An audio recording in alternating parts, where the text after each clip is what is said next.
as things currently stand, talks between Washington and Pyongyang are in sort of a uncertain holding pattern or impasse, with some people concerned that we could have a sudden shift back to the instability and bellicose rhetoric of 2017.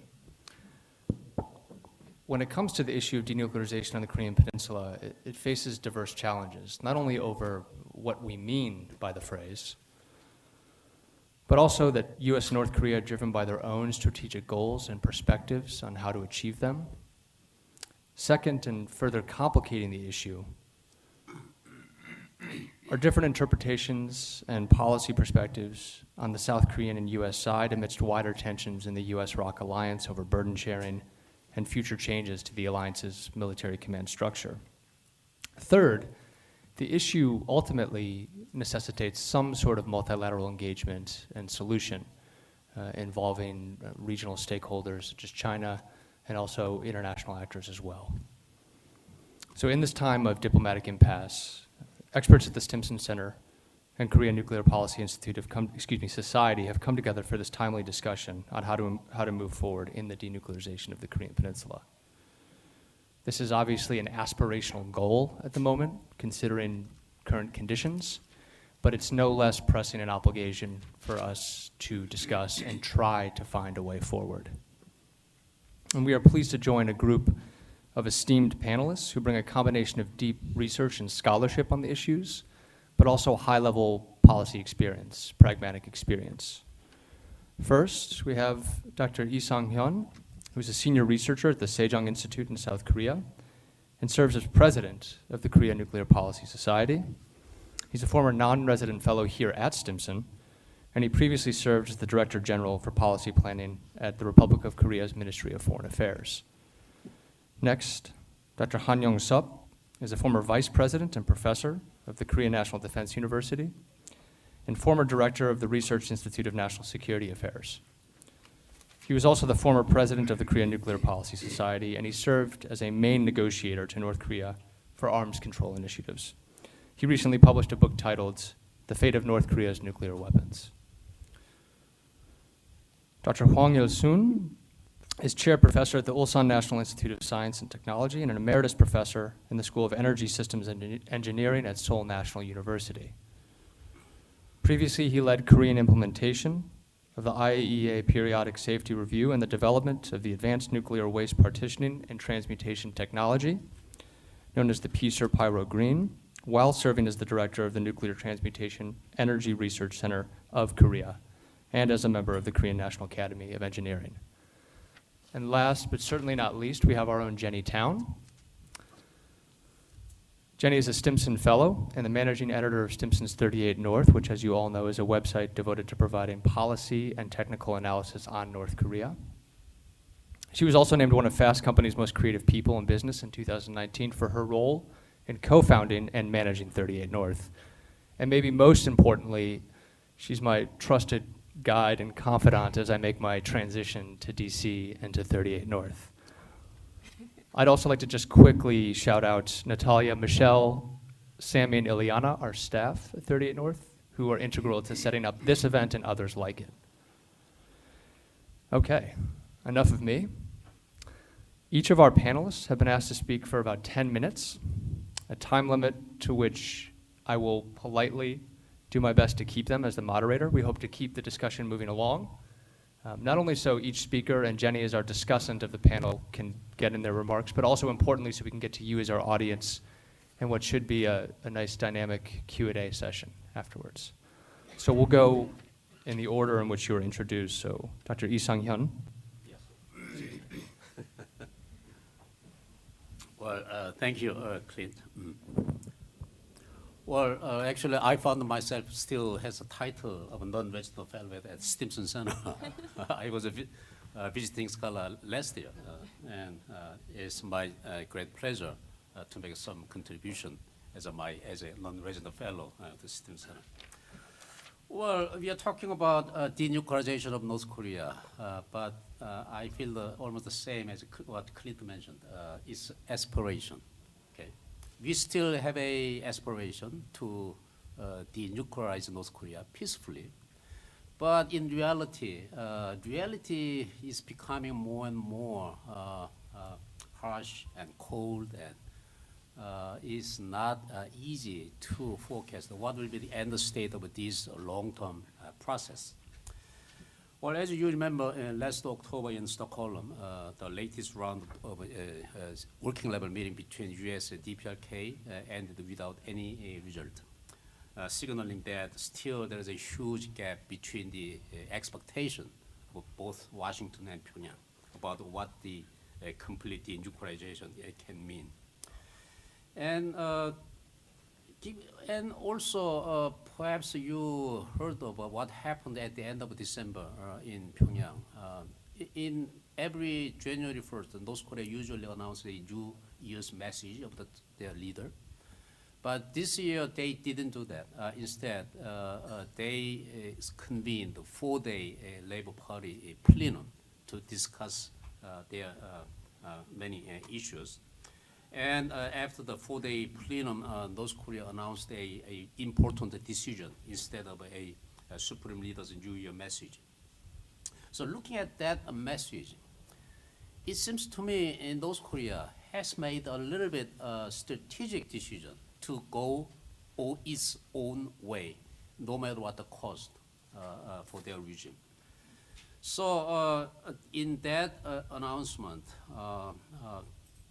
North Korea decided that if against all odds, North Korea will continue to pursue self-reliance and economic construction. And since last year, North Korea has announced that if denuclearization talks with Washington does not go well, he will go new way. But interestingly, many people believe that actually what North Korea has made in new way is in fact it is old way, okay, like a Byungjin line, simultaneously pursuing economic survival and nuclear arsenal. So it seems to me Kim Jong-un has made his mind, even though it may be a second Adios March. You will remember what Adios March is. During the early 1990s, even 2 million people died of the starvation, but still they continued against the imperial external forces, external threat from imperial countries. So given that I interpret North Korean announcement that North Korea has made a confrontation with the United States. North Korea defined the fundamental nature of confrontation between U.S. and DPRK as a self-reliance versus a sanction showdown.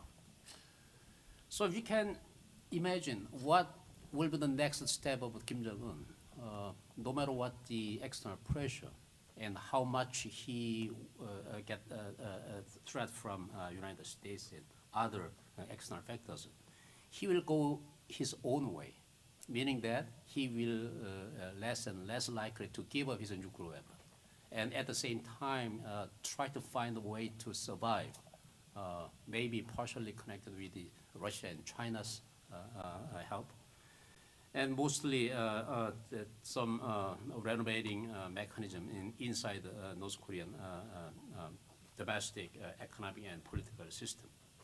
So if that's the current situation, what can we expect in dealing with North Korea?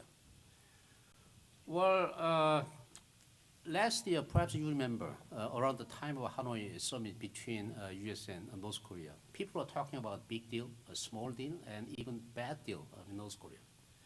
Big deal is a kind of a comprehensive package deal that once and for all way, North Korea give up his nuclear weapon.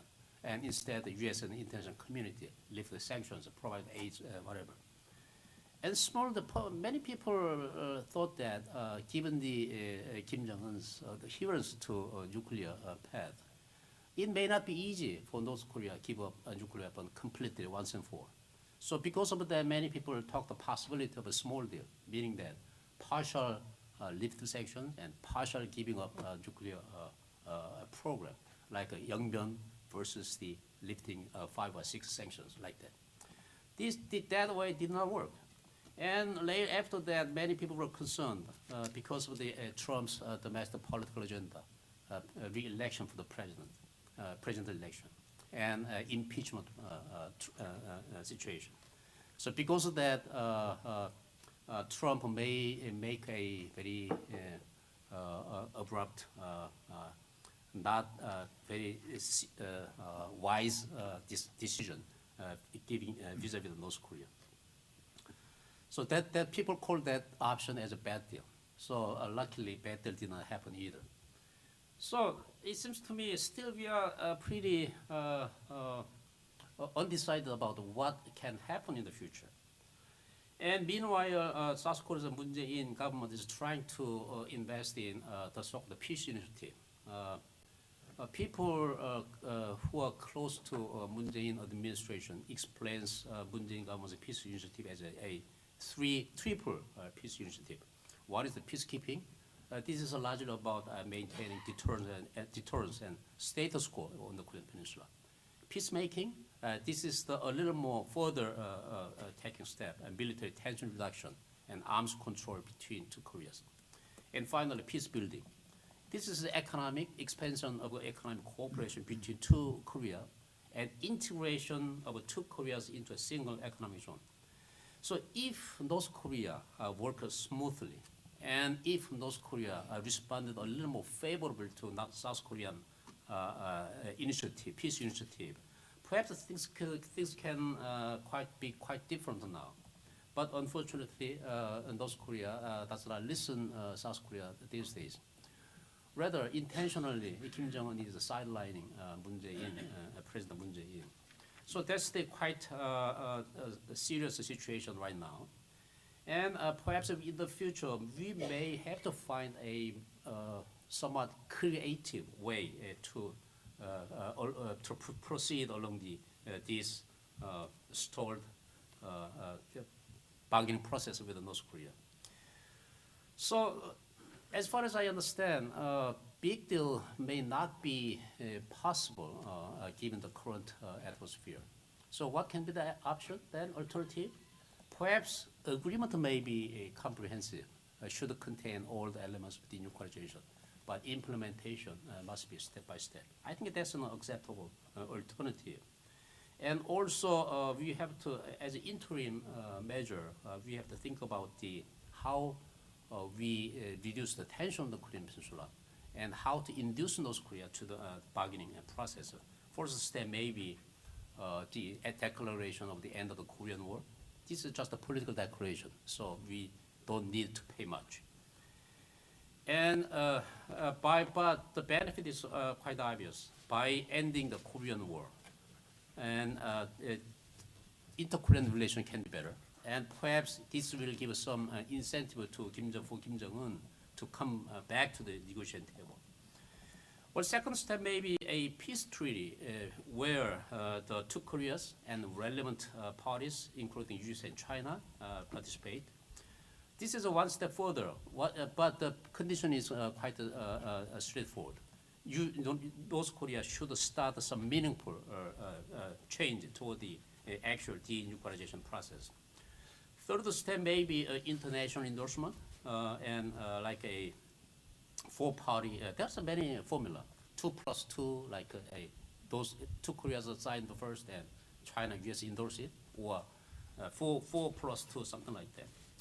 And after that, eventually, in order to make a peace on the Korean Peninsula a little more sustainable, eventually North Korea should be part of the Northeast Asia multilateral security mechanism. Unless North Korea become normal country, we cannot be free from threat of the nuclear weapon from North Korea. So this is my initial remark, exactly 10 minutes, so let me stop here. All right, thank you very much. Dr. Han.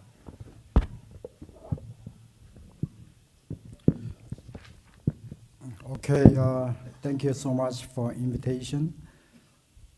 I'd like to avoid the redundancy between me and current president of Korean Nuclear Policy Society as a former president of Korean Nuclear Policy Society. And why I'm asking you why North Korea Kim Jong-un did choose to present ideas through plenary central committee session, committee meeting, without making New Year's address, because he didn't want to bear the risk of failing negotiation from his own risk to share the risk with the collective leadership in North Korea. Having said that, then Kim Jong-un knows your internal politics in the United States. President Trump will be very busy in getting the election campaign, and so he set the deadline until last year. If you, President Trump, come up with new corresponding measures, compromise, we will do, we will go to a new path, something like that. But it didn't work out. Kim Jong-un asked for Christmas gift, but President Trump sent just a birthday gift card instead of major compromise. Anyway, having said that, then what will North Korea will do during this year? That's good, because North Korea will find out an excuse to resume their nuclear and missile tests. Find the excuse. And as part of brinkmanship strategy that they have displayed over the past 4 decades, and they will try to maybe, it's a warning for your US policymakers and policy society. And North Korea will find some excuse by trying to shoot down US military reconnaissance planes over the DMZ area or the no-fly zone that South and North Korea agreed in September 2018. Even though United States forces didn't violate that, they will claim they violated, so they will shoot down to escalate crisis. That's one. Another one, this year is 70th anniversary of the Korean War. So they will create North Korea's image as a peacemaker and genuine liberator of South Korean puppets from the US imperialistic influence. And they will try to label the United States as a occupying force right after liberation of the Japanese colonial period, and justify North Korea's nuclear status as resisting US hostile policy, in which US Truman government during the Korean War with General MacArthur, you really tried to use nuclear weapons, but they didn't. But anyway, because of that, North Korea began to develop nuclear weapons.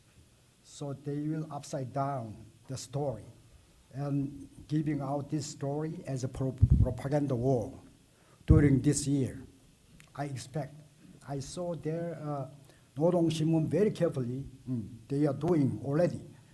And also, they will split. They are trying to split South Korea and United States. And US, they create US image as a hindering inter-Korean peacemaking and reconciliation process, only asking North Korea to denuclearize without lifting sanctions, while exploiting the deep divide inside South Korea. One camp, they put the name of pro-alliance, anti-Korean race, one camp. And another camp is just pro-Korean race and pro-independence from the United States. Yeah. North Korea knows the deep divide now inside the South Korean politics, right? And yeah, they label U.S. ambassador in Korea as a colonial governor something. This is a part of their propaganda war. And another one is you have to remember that North Korea has been a master in issue manipulating and changing the face of an issue to their favor. Why they appoint Lee Seung-gun as foreign minister of North Korea, who is traditionally ideologue, who is very good at splitting United States and South Korea. So, and propaganda war will continue drastically to penalize the United States for the lack of progress in denuclearization. Then what the United States should do, one needs to do during this your presidential election period? The top the denuclearization of North Korea could not be top priority, bottom in the priority list. So in response to North Korea's propaganda war, you need to create a image of a world NPT protector, and also the peace protector of the world, using 70th anniversary, using 50th anniversary of NPT during April and May in New York. You have to create North Korean image as violating NPT regime and nuclear weapon states, who is really not peacemaker, but peace breaker, something like that. You have to create image. But United States doesn't have any space to do that. Instead of the United States, you ask United Kingdom and France in making loud voice of, to maintain the NPT regime, and also criticizing North Korean proliferation and justify UN sanctions. And United States government, you have to repeat the need for continued negotiation toward the denuclearization on working level. And also you have to reach some consensus, internal consensus on what denuclearization really means. Your consensus, collective consensus. Because North Korea already made the collective consensus. But you only President Trump plays alone. That's not favorable for you. So you have to create some consensus about what denuclearization means. And also you have to guard against the crisis escalation attempt. In particular, be careful of North Korea's attempt to make an excuse to shoot down your reconnaissance planes. And try to use the Korean War, 70th anniversary of Korean War, as outlaw, so as to outlaw North Korea's invasion. And actually, the Korean War happened as a result of a collusion, collusion between Stalin, Kim Il-sung, and Mao Zedong in March and April 1950. 3 weeks long collusion, conspiracy, make a plan to attack South Korea.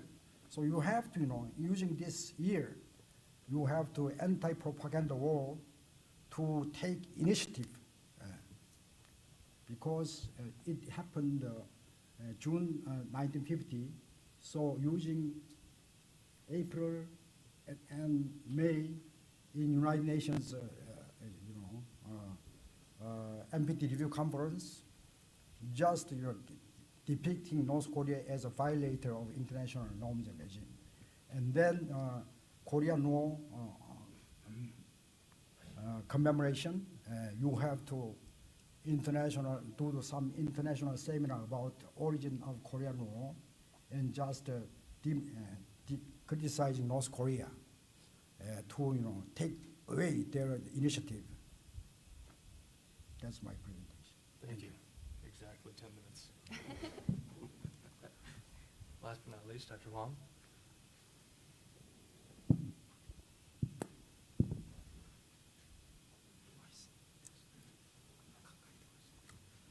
I'm a nuclear engineer, and I'm sitting here in the middle of a political scientist because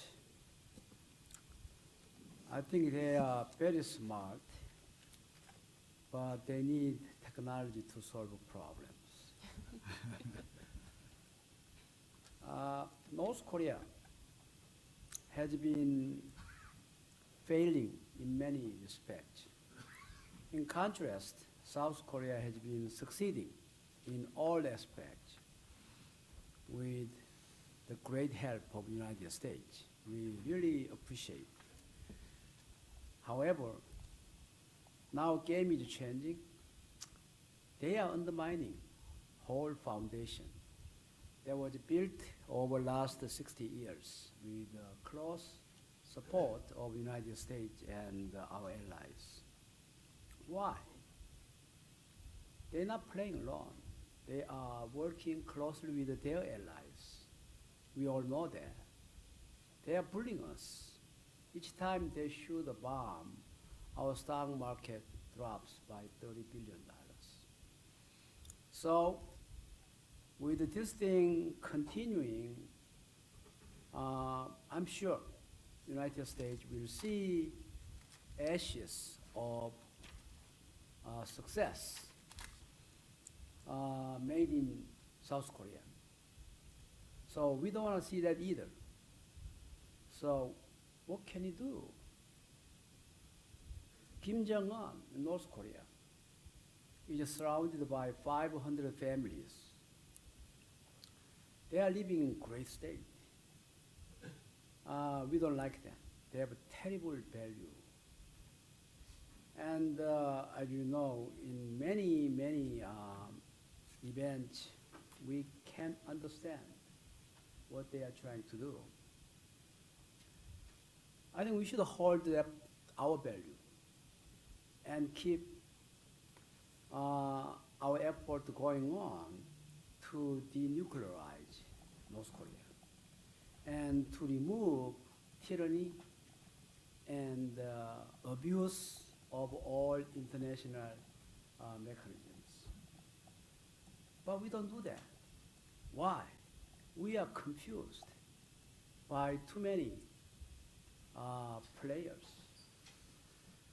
Well, one way we can solve that problem is take time and be patient. And we learn from the experience since 1992, and they cheated us. We, for last almost 30 years, we've been cheated. We are fooled.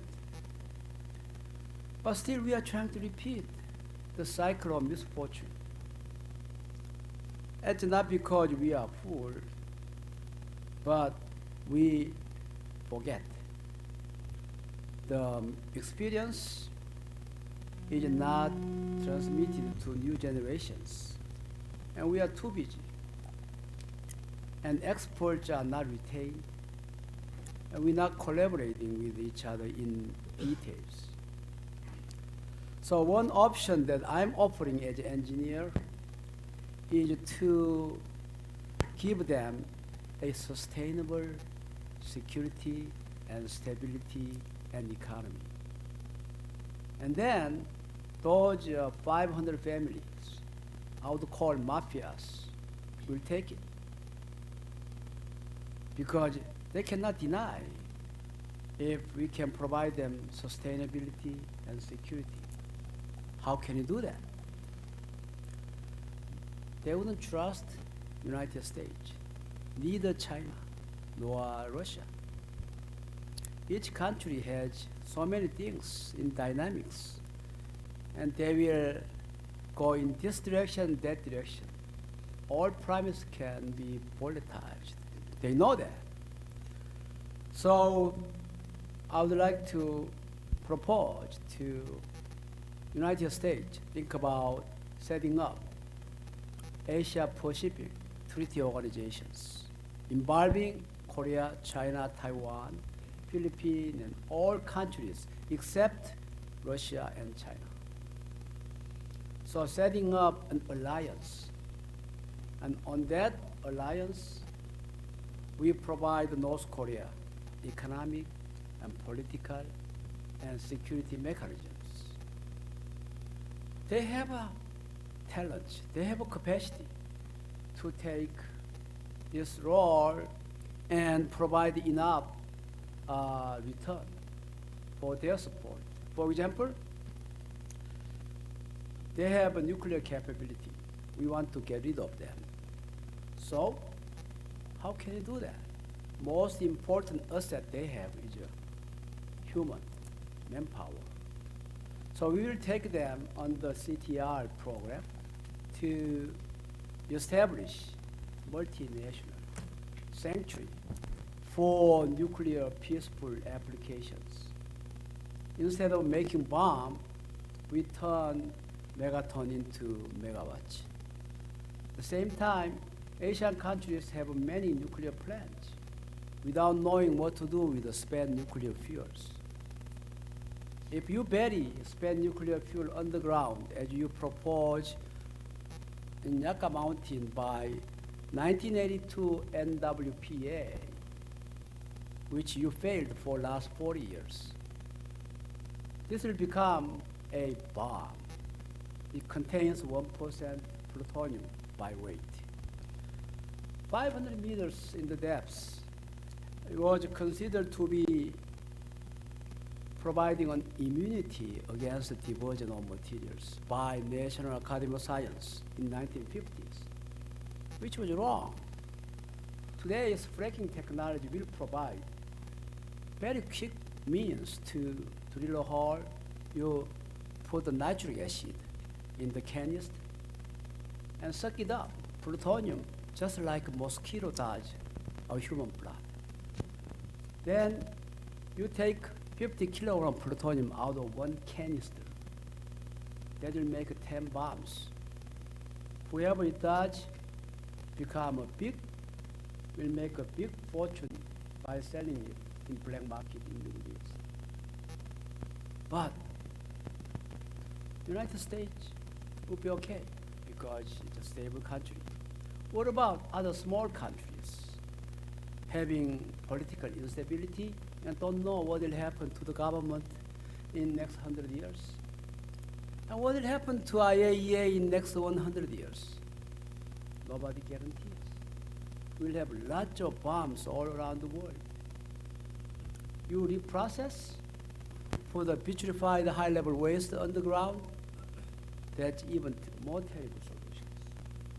Because somebody will drill a hole and pull it out and grind into a dirty bomb, put on the drone, and then the safe world is just decimated. So what should we do? We should develop a nuclear sanctuary, as Frank Steinmeier said about 10 years ago.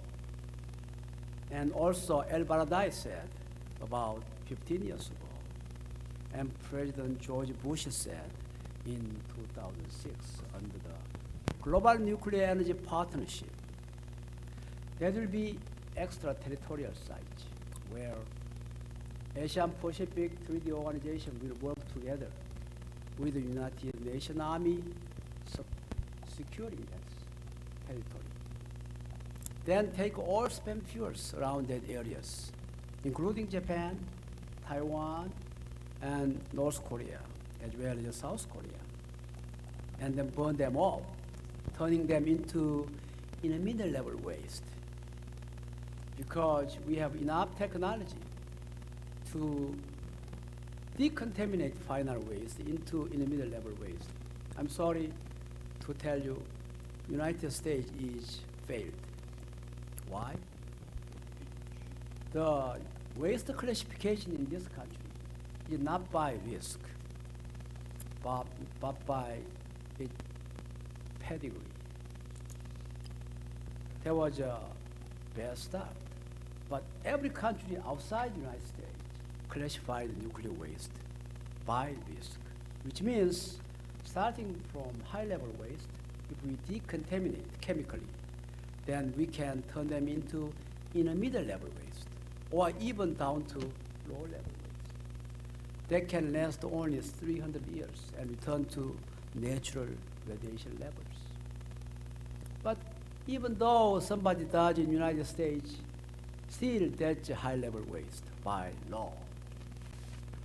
It's classified by pedigree, unfortunately. I tried to change their law to international standard on risk base, but it was so difficult, I gave up. I used to work at MIT long time ago. So I have only 1 minute left.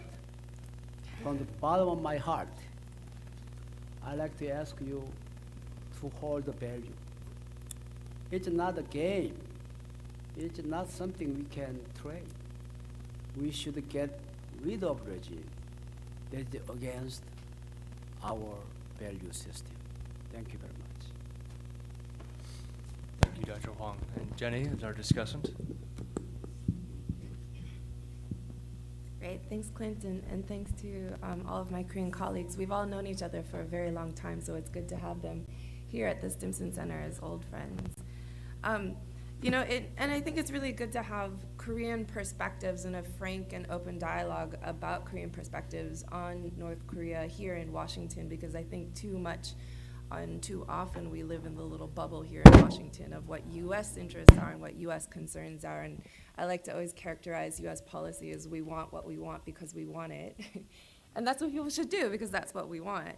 But I think it's very clear that and I think Dr. Lee and Dr. Hwang really lay out some of the what's at stake here, and especially for South Korea in terms of if negotiations fail, if North Korea continues to move in this direction, if tensions start to rise up again in all of these different potential scenarios, one of the most affected parties in this is going to be South Korea. And so at some point we have to remember that this isn't just a US DPRK dialogue, but that there's multiple stakeholders here, and of which the key ones are our allies in Asia. So I think especially Dr. Lee and both Dr. Lee and Dr. Hwang bring up, this ongoing tension between peace versus denuclearization. And should these processes be tied together, or should they be independent of each other? Can you actually convince North Korea that it's in their interest to give up their nuclear deterrent, which there is some self-defense rationale for, without having a peace treaty, without having a peace regime? Or is it really possible for the U.S. and South Korea to sign a peace treaty with a nuclear North Korea that does have that capability to threaten and does continue to openly threaten to use nuclear weapons in the future? And so I think, I don't have the answers to that. And of course, this has been a long-standing debate as to, can these, what is the sequencing of these two things? Is the peace regime tied to denuclearization? Can you have a peace negotiation, peace treaties, peace declarations parallel to a negotiation process? Should they be parallel? Or essentially, does one have to be solved before the other? And if it does, then we have fundamentally incompatible approaches, right? Because the US looks at this, and South Korea tends to look at this as we can't have peace until North Korea gives up its nuclear capabilities, whereas the North Koreans look at it the completely opposite. If we have to have a relationship of trust, we have to remove the hostile policy before we can give up our nuclear weapons. And so this has been an ongoing impasse. Dr. Han lays out a lot of potential things that North Korea could do this year, and it's always hard to predict what they might do. We can always talk about what their choices are, what would be in character for them to do. But I think what we've also seen from Kim Jong-un is that he's not as predictable as his father was, and especially he's willing to take big risks. And it kind of depends on what he considers to be that risk premium. What is his calculation of how the US would respond, how South Korea would respond? And so far, I think there's a lot of unclarity about what red lines are, and especially about what the consequences of crossing those red lines are. A lot of people talk about, the recent actions in Iran, and if that sends a message to North Korea that, don't cross the red lines, because there's consequences to that. I tend to think of it more of like, not in isolation of what happened to the assassination of General Soleimani, but, this is actually the third time that Trump has taken military actions in the Middle East since he's been in office. And I think it reinforces the idea of, one, that there is still a threat that the US poses to governments that don't share the same values with us, and specific actors that do bad things. And in the past, the US has tied together Iran, Iraq, and North Korea as the axis of evil. So, if you're North Korea looking at this reinforces that paranoia, right? That this could happen to them as well, and it actually helps them justify the actions that they've taken, the decisions they've made to move forward with their nuclear development. But it also might have a counterproductive message, which is that, it's clear that the US calculations in the Middle East are very different than our calculations in Asia, where we do believe that there is the ability to take a military action in the Middle East that can be contained to a localized area, whereas discussions on taking military action in Asia tend to escalate very quickly. And there's a lot of X factors of, we don't know how North Korea would respond. North Korea does have the ability to respond with nuclear weapons, and now, has shown at least cursory ICBM capabilities and all these other things. But then also, it's the China-Russia factor as well, right? So the Chinese have always said that if the US starts something, that they would come to the aid of North Korea. If North Korea starts it, they probably wouldn't. So, because of those factors, it might not have the message to North Korea that we would expect it to, or that we might presume it does. And it might actually even enforce the idea of, like, if they did an ICBM test, for instance, to remind the US not to take those kinds of actions in Asia, because it won't have the same, it may not be able to be contained the way it is in the Middle East. I think there's been a lot of good points here. I would add to the discussion, not only do we have kind of incompatible approaches to peace versus denuclearization, but I think one of the reasons why we're in such an impasse in US DPRK negotiations is that we have an incompatible approach to negotiating. And part of this is, we have a process now that's very leader-driven. We've gotten Kim Jong-un involved, we've gotten Trump involved. The theory and the rationale was, if you're working in a system, a dictatorship where it's top-down leadership, this way you can cut through some of that red tape and get decisions faster, bigger decisions faster. But it also does create both the expectation from Kim Jong-un that Trump can do the same, which isn't necessarily true just because Trump may think this is a good idea. The administration is still there and trying to implement policy in a responsible way. So it might not always be what he thinks is the best policy. But it also means that there's some restrictions on how North Korea negotiates. And one of the biggest things is that if and what we saw in Hanoi is that Kim Jong-un sees himself as an active negotiator in this process. Because of this, and especially on the technical discussion of denuclearization. And so while the US keeps trying to pull this process back into a more normal working level discussion and negotiation to work out those details, the North Korean working level negotiators can't have those discussions. They're never going to say more than what Kim Jong-un has already said, either in clarification or in actual offer. And so I don't think the US has really fully internalized what that means yet. And so, but it really makes this idea of working level discussions not useful in the way that we have been doing them. Certainly it is a venue to still create relationships, establish and cultivate relationships. But it's also a scenario now where we need to rethink, if we're going to have working level negotiations, that there has to be some more of a understanding that this is more of a delivery mechanism, a messaging mechanism, to be able to float offers back and forth and try and get that feedback, or using the diplomatic tools that we have and trying to have maybe more substantive usage of these letters going back and forth between Trump and Kim, and trying to get that clarification from Kim directly.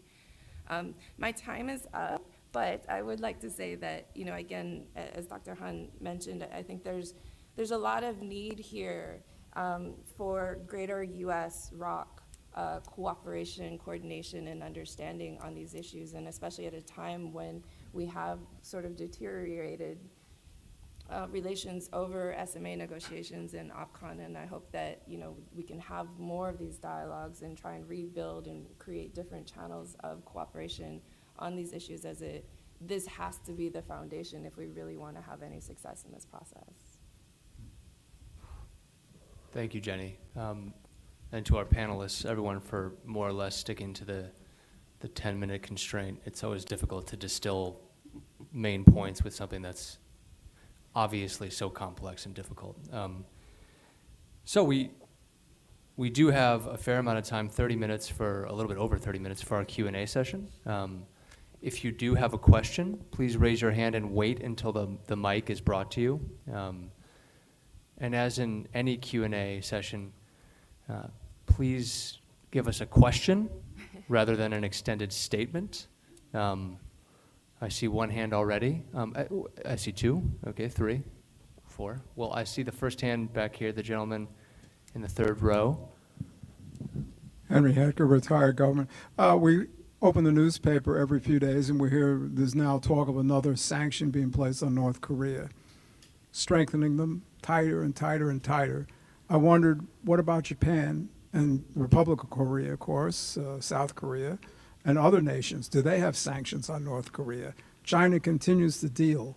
Recently, the coronavirus is, mushroomed, and I heard that North Korea's closed their border with China. So some of their assistance there could be more in question. How do things look at the moment, and what is the outlook regarding the sanctions and their results? Okay, did all the panelists hear that question? Yeah. Yeah, okay. Should I respond? Yes, please do. Okay.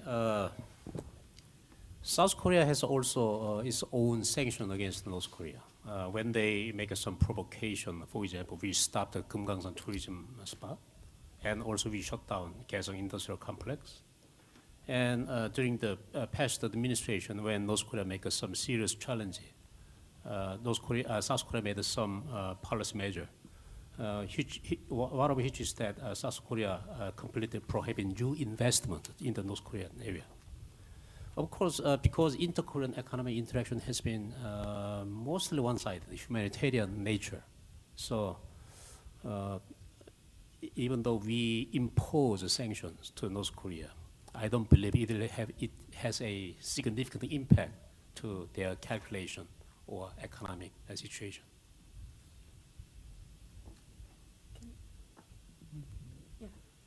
I think the coronavirus is a very interesting development, not only for public health concerns, But I think it was very clear in Kim Jong-un's 7-hour party plenum speech that there isn't any expectation that conditions will change in U.S.-DPRK relations in the near future.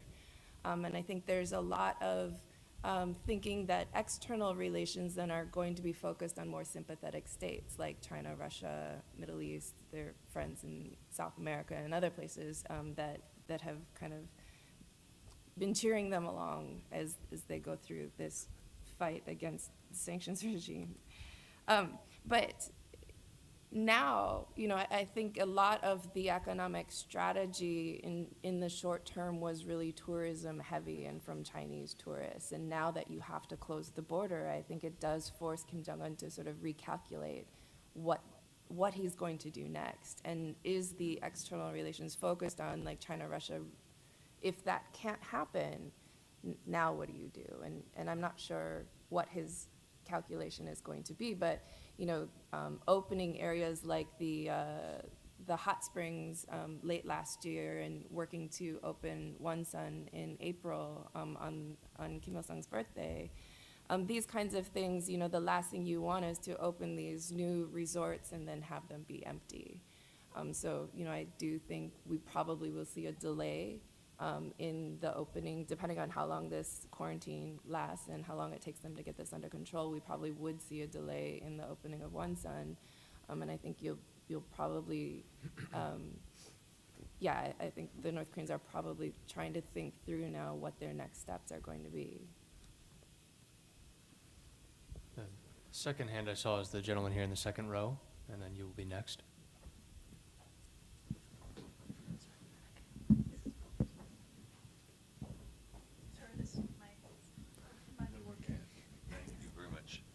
Thank you.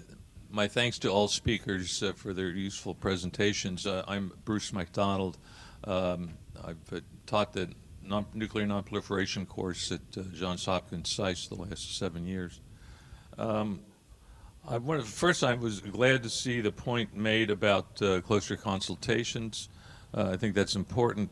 But my question is, what are we to make about the seeming absence of the threatened Christmas present?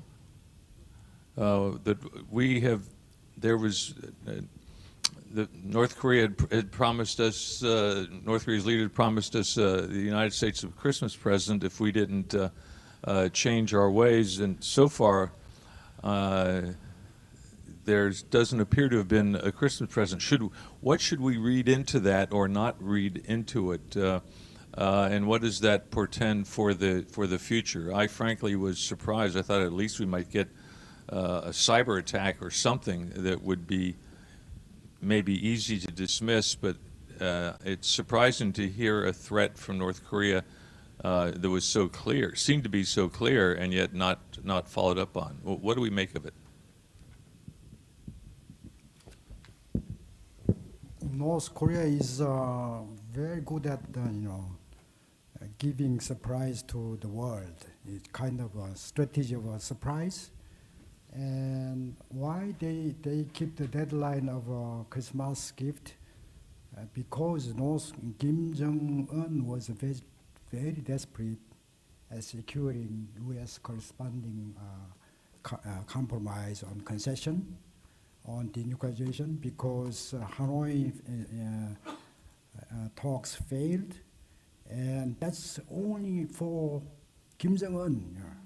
Risk was, borne by Kim Jong-un. So Kim Jong-un should find out way out of individual risk. So he is, asking United States. This is the first time North Korean leaders set up deadline. North Korea is the country without the deadline. But this is the first time they set up deadline. So United States didn't respond. It was a strategic win. Anyway, but having said that, you can offer some medicine package for humanitarian purpose to address the coronavirus. And North Korea is very lacking in medicine. So President Trump could provide, medicine package to prevent coronavirus and any virus, and could be, a surprise gift in attacking another, So that is diplomatic, will bring about diplomatic victory, I think. Jenny? Yeah, Would you like to add to a that? New Year's gift. I think we have to be careful about characterizing this that they had promised a Christmas gift, because they didn't promise a Christmas gift. So the statement was made by a foreign ministry official saying that it is something they could do. And it reminds me a little bit of back in 2017, there was a defense official who had said something on the order of like, when when Fire and Fury was in its heyday and the US was talking about all options are on the table, all options are being considered, a North Korean defense official said that, we're drafting up plans as well to shoot missiles towards Guam or something, and that to present to Kim Jong-un for his consideration. And the media sort of ran with it of like, North Korea threatens to bomb Guam. And it's like, well, no, that's not what they did. They basically were saying all options are on the table as well. We're considering different military options. They're considering different military options. It wasn't necessarily that they were going to do it, but it was giving us an example of something they're also thinking of. And so I think part of understanding that Christmas gift message was more of, again, some of the statements that have been made at the US at that time were indicating some specific messages, and the North Koreans were responding of like, well, we're considering other options too. The gentleman in the front row. Oh, hi. My name is Mitsuo Nakai, Reagan Foundation. I want to talk about outside the box a little bit because I think something has to change. Okay, number one, why North Korea and the U.S. only? I think I like what Dr. Hwang said. Maybe this is an Asian issue here, okay? Asia should do something for Asia. That's my point. Now, I think other Asian countries can get together and have a summit, for example, maybe without China. Talk about what they can do, what we can do for North Korea. Give them merit. So maybe he may bite on it. I don't know that. I'm just talking, okay? I'm talking crazy. Because number two, the option is you fight the fire with the fire. Okay, South Korea should go nuclear. Japan should go nuclear. I'm a Japan native, US citizen, okay? Now, if that happens, maybe Taiwan, I don't know. I'm just talking. So that's the option. It's not very good. It's expensive. Okay, so that's my question. Thank you. Maybe the first question on what regional mechanisms or efforts? Well, we already tried to multilateralize negotiations with North Korea. Six-party talk was that one example. And, but problems like this, fundamental problem, North Korea always characterize nuclear issue as a direct issue between US and North Korea. They always consistently claim that they developed nuclear weapon because of US hostile policy against them. So even though we offer multilateral option to deal with North Korea, it's North Korea who rejected. So we try to solve the problem through six-party talk, but as you understand, that the inspection protocol, that was the reason that this mechanism has stopped. And as you see, almost 10 years ago, we had the last meeting, working level meeting through six-party talk. And what about the nuclear option for Korea and Japan? I would say technically possible, politically impossible. That's the situation. Is that you understand what I mean? Yeah. Let me answer one more point. Yeah, thinking outside the box is very creative, but it neglects the reality. So the reason why North Korea became nuclear power, because they want to set up a one-on-one relationship with the United States, to marginalize South Korea. You are not non-nuclear state, you just don't come to any. So United States and North Korea is a legitimate partner in any negotiation formula. So they are marginalizing, sidelining the legitimate South Korea. That's their strategy. So in Trump-Kim summit, I think this is a kind of strategy to be played into North Korean hands. We have to make a two-country game into 3-country and 4-country. That is to get out of North Korean perennial tactics and strategy. And having said that, by fire to fire, I think that's ancient proverb, right? 이를 치러, anyway, it's a Chinese proverb, but sometimes it works. I think it worked because President Trump fire and fury with the fire to North Korean fire. So that's why they came to have a bilateral summit. But after that, we cannot do that, but we have to make some what is prudent and intelligent strategy to go around the North Korean nuclear. I saw this hand. We'll take this gentleman's question, then after that, maybe we'll collect a few at a time. I'm Peter Humphrey, an intelligence analyst and a former diplomat. We have this idiom, Plan B. You guys know what that means? Yeah. We don't seem to be generating very many ideas for Plan B in the U.S. You could say we accept nuclear North Korea. You could say we go to war. My favorite is multiple covert operations to change the regime. And the other one would be mutually assured destruction, or in this case, unilaterally assured destruction. You use your nuclear weapon, your Hezbollah uses your nuclear weapon, and Pyongyang is flattened the next day. So there's 4 Plan Bs, none of which are discussed in the U.S. to any extent. In South Korea, what is the discussion about Plan B? Any takers?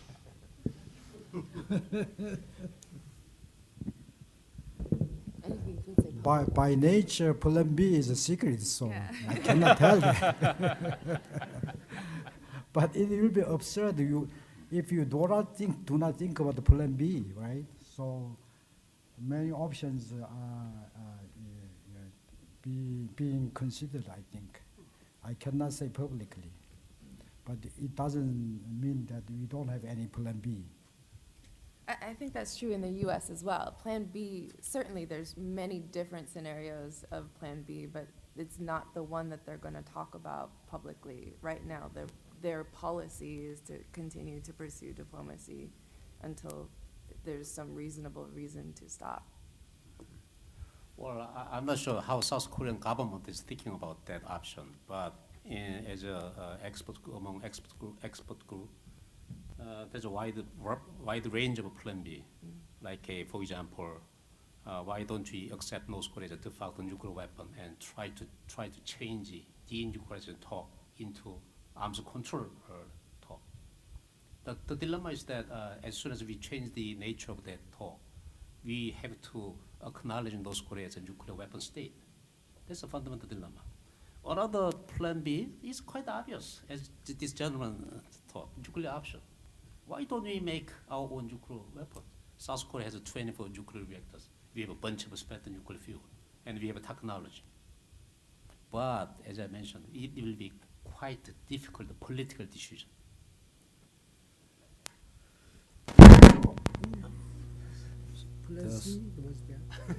Right. We know Sweden, Switzerland went through the same discussion long time ago. South Korea wouldn't be that silly. Based on that experience, we'll try to find plan B, plan C. And now, real source of problem is China, because North Korea cannot bully South Korea. They can do it on the shoulder of China, right? Now, fortunately, United States is increasingly effective in handling China problems separately, and I hope someday they can be separated, and then North Korea can look for a Asian alliance mechanism as alternative solution. Okay, let's gather a few questions. I saw this gentleman's hand here, here in the third row, that young woman's hand in the back row there, and then maybe we'll take those three and you'll be next. Hi, I'm John Pollan. I'm a retired naval officer. First of all, thank you for your excellent comments, and thank you for Stimson for putting this event on. It's an important event and discussion. My question is, I'm showing my ignorance here, are or will delivery methods be addressed in the nuclear negotiation regimes, and particularly, because 38 North does a good job of reporting on this, tracking on this, where would a future submarine launch ballistic missile capability fall in terms of importance under those negotiations if we address delivery systems? All right. Thank you. I'm Leon Weintraub, a retired U.S. diplomat. This may be a non-starter, my question, given the nature of the North Korean regime, but I wonder if anything like a track 2 diplomacy or informal talks, such as what apparently led to the Oslo Agreement, might be possible.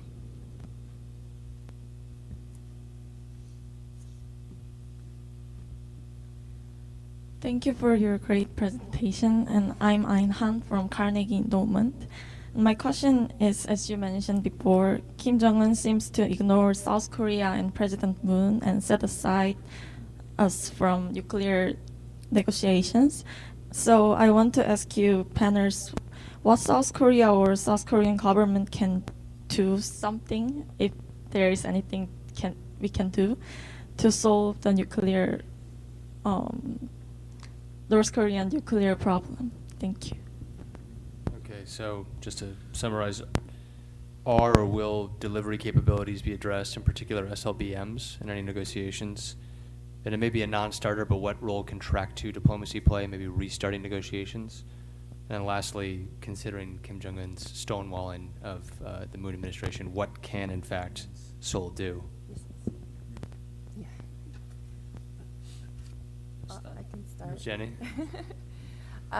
Certainly, they want delivery systems to be part of the negotiations. Where they actually fall, is to be negotiated. I think obviously one of the big things in one of the big unilateral concessions that North Korea gave was the moratorium on long-range missile testing. The U.S. would like to see that formalized. Where exactly SLBMs fall, it's really hard to say. And I don't think we have any indication of that, of what level those discussions have been in the negotiations that they've had. But certainly they will try and address those capabilities as much as possible. Okay, I also would like to add that that depends on how we define those Korean threat. Is it nuclear threat or WMD threat? If we define, focus on WMD issue, perhaps that should include the biochemical threat and delivery system either. Of course, there is some controversy about this issue. Regarding your question, we have the same family name. I think North Korea's to ignore Moon Jae-in government and South Korean government, regardless who is in charge. I think, let me show you this example. In Geneva talks between United States and North Korea, at the time in Geneva, I advised United States to hold negotiations in Geneva, which is farthest from North Korea. So Kim Jong-un, at that time, Kim Jong-il cannot tell in detail every day about what to do with the United States. That's one of the success reason in negotiation. North Korean delegation was far away from Pyongyang. Nobody was daily, meddling in. So before U.S. negotiation, our two countries, close consultation, what agenda, what strategy, which strategy, and something like that. And through very thorough consultation, close consultation, and Geneva Agreed framework could come about. So we have to prepare bilateral close consultation prior to any kind of negotiation with North Korea. In that way, we can reflect our own opinion into U.S. decision making. That is to go around North Korean marginalizing tactics. Well, regarding track to diplomacy with North Korea, my sense is that it is increasingly difficult to have that kind of meeting these days. Going back to a few years ago, sometimes South Korean experts or government people can encounter those Korean people in international forums or seminars, walks or whatever. But little and little people come these days, meaning that North Korean government enhance their control over their citizens to go outside and contact with other people. And also between two Korea, there's a problem. As a South Korean citizen, I need a special permission to meet North Korean citizen. It's our law. And perhaps I guess North Korea has the similar mechanism to stop that kind of engagement. Yeah, on the track 2 side, on the U.S. side, certainly before formal negotiations started, there was a lot of track 2 engagement. A lot of that has been stopped while formal negotiations go on. Whether or not they'll be resumed is really hard to say, and it takes two parties to do it. So, while the U.S. has always been willing to do this, and even now the U.S. is willing to negotiate, right now the North Koreans are unresponsive. And even there's been opportunities over the past couple of years where North Koreans have participated in international forums that were sort of track 1.5 that they didn't show up to in the past few years because they wanted to control that, presumably in order to control their messaging or recalibrate their messaging and prevent any kind of miscommunications of what might be possible. So yes, there's a role, but at what point it gets inserted, we're not sure yet. Okay, let's collect, we have just less than 10 minutes, so let's collect 3 more questions. I promised this gentleman in the front here, and then I saw that hand as well. Yeah, hi, Mike Irocious, retired federal. For a while there, it seemed like President Moon was developing a relationship with Kim Jong-un. Is that continuing, or are they still talking? And the second part of the question is, has Kim Jong-un been successful in limiting the U.S. Korean military exercises?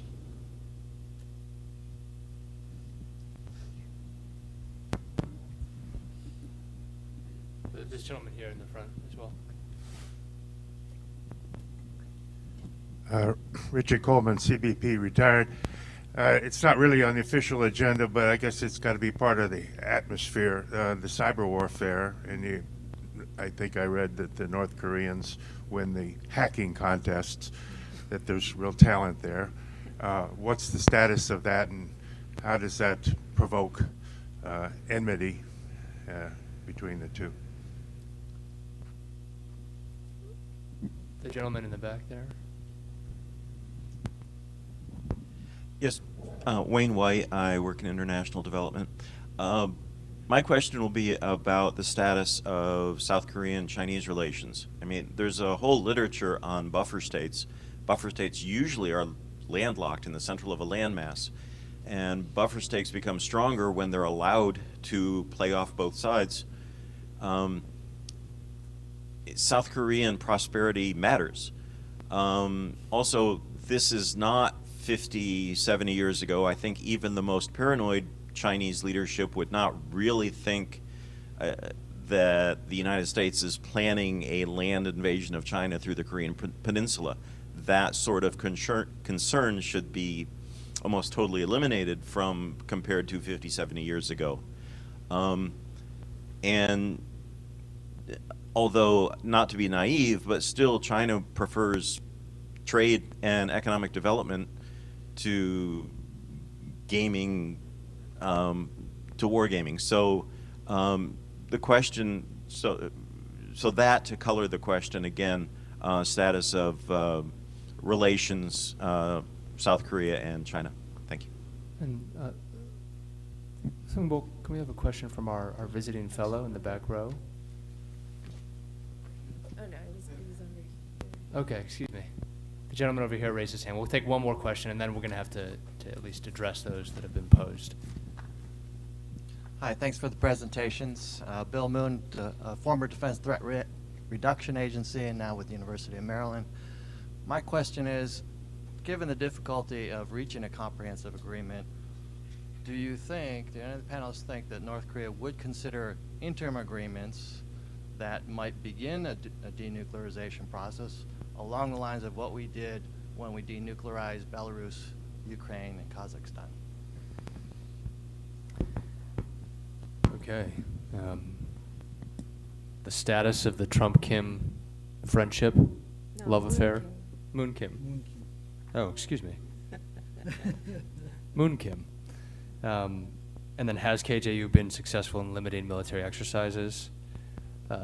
Where cyber threats, cyber warfare stands and how this affects the process, the ROC-PRC relationship, and then the nature of an interim agreement similar to the early post-Cold War Central European deals.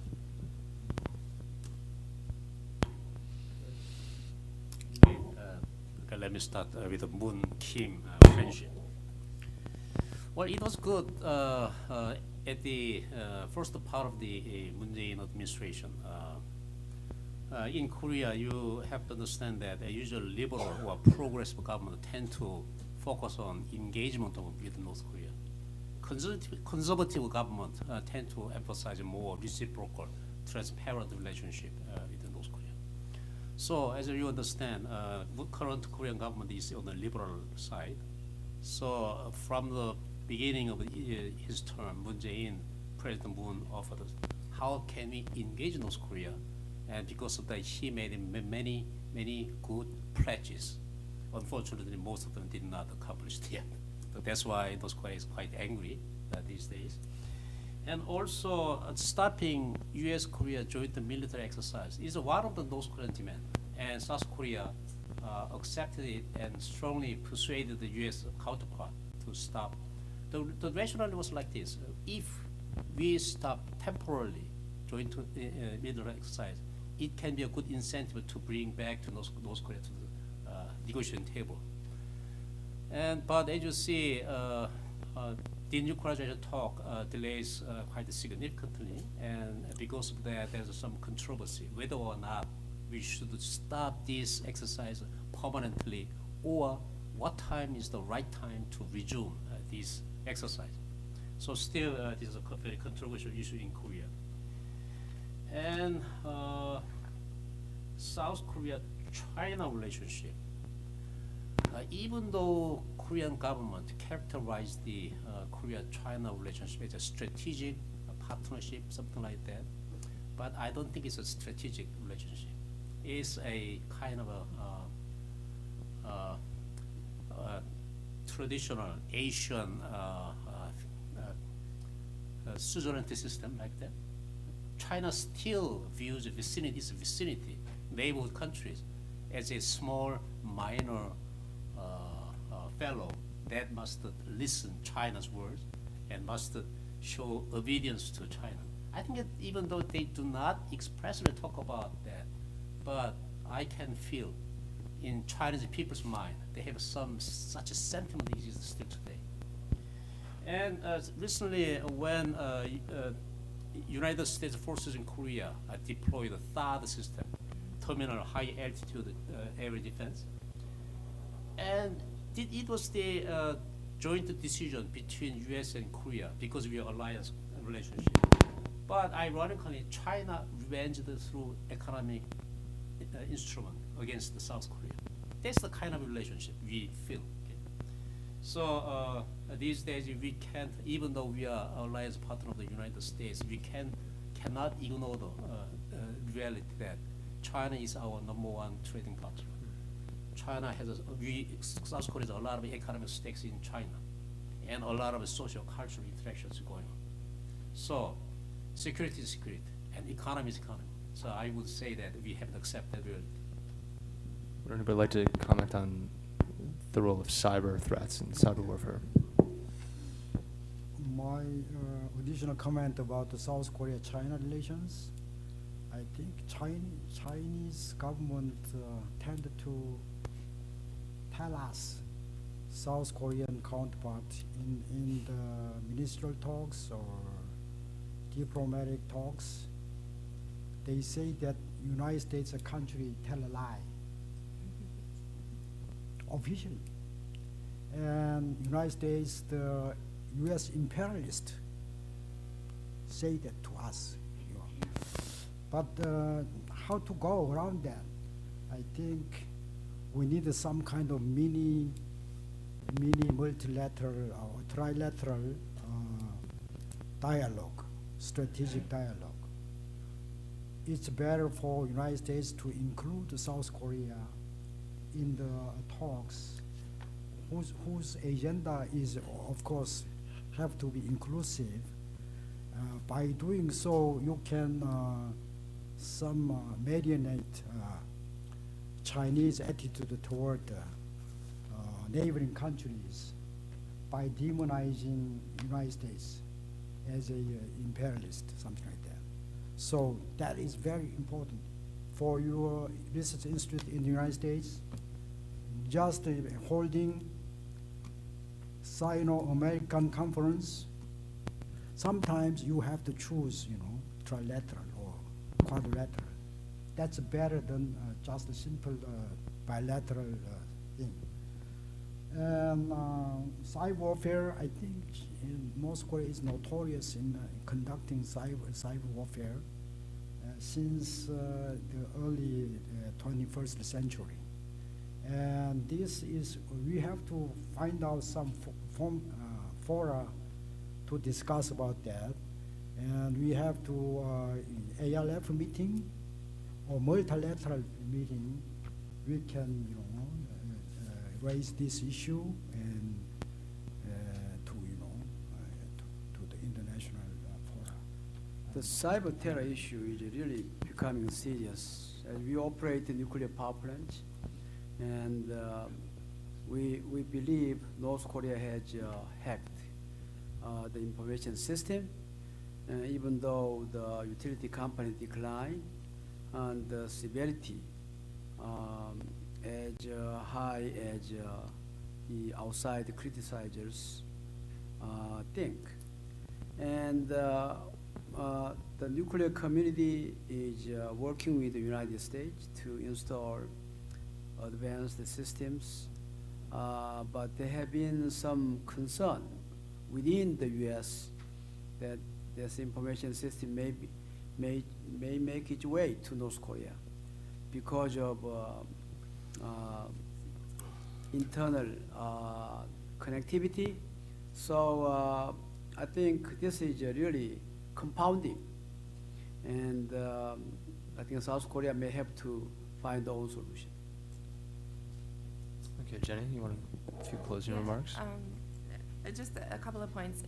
Obviously cyber is a huge part of North Korea's strategy for sanctions evasion and mitigation. So not only trying to get around the system, but also trying to make up some of the losses through cyber theft. And it is an ongoing problem that's, North Korea's been very successful at doing, and that we have not been very successful at mitigating.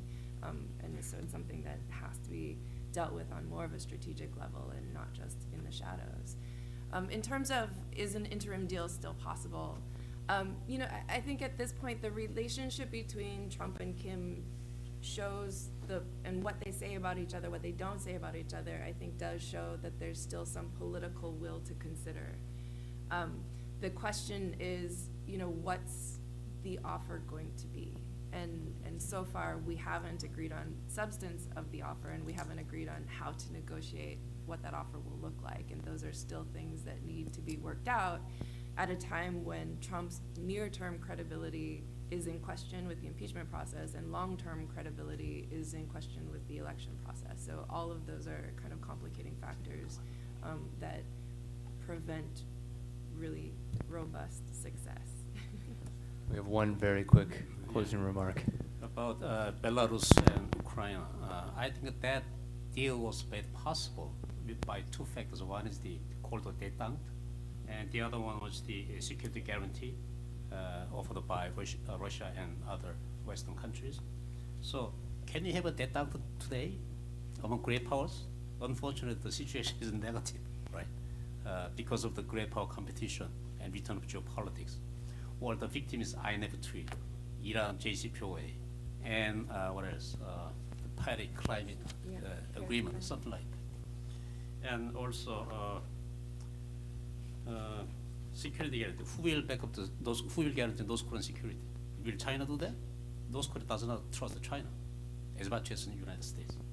That's the problem. Okay. Thank you to all the panelists for very interesting, enlightening remarks and a nice Q&A session.